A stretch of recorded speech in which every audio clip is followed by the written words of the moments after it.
The first part of my testimony started just before the Christmas musical last year when I was 28 weeks pregnant with our twins, and I just noticed that I was bleeding. So I phoned the hospital and the midwife said, "Oh, you need to come in straight away."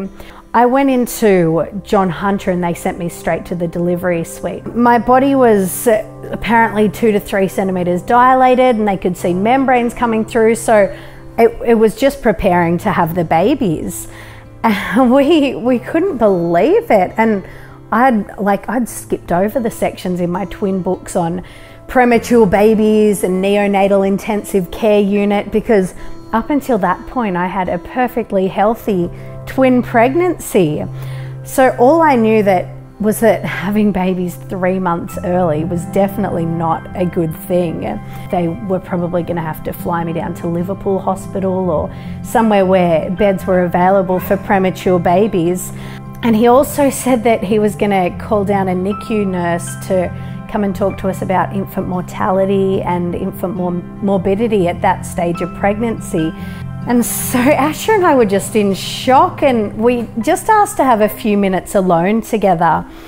And we just cried out to God. I was sobbing. It was so unexpected. And then we just contacted some of our faithful friends and prayer warriors from the church and just asked them to pray, because we didn't know what else to do. The next morning I was taken down in a wheelchair at the hospital for my scan, and the sonographer just seemed completely bewildered as to what all the fuss was about, because my babies were totally fine and my cervix was completely closed and there was no sign at all that my body was going into labour.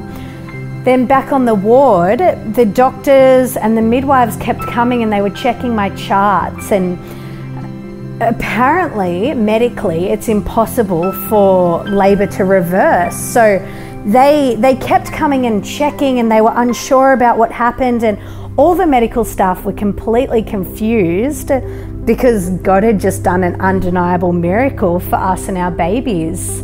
But then 5 days later, the babies and I were still totally healthy and fine. So they sent me home on bed rest, which was just before Christmas, which was a huge blessing. And the babies are happy and healthy, and they're obviously still in my stomach. I was wondering, how on earth do I stay on bed rest for 10 whole weeks with a toddler and a husband who works full time? So basically, as soon as I was discharged from hospital, our family and the church just sprang into action as quickly as it all happened. And then within days of me being home, people filled our freezer with food.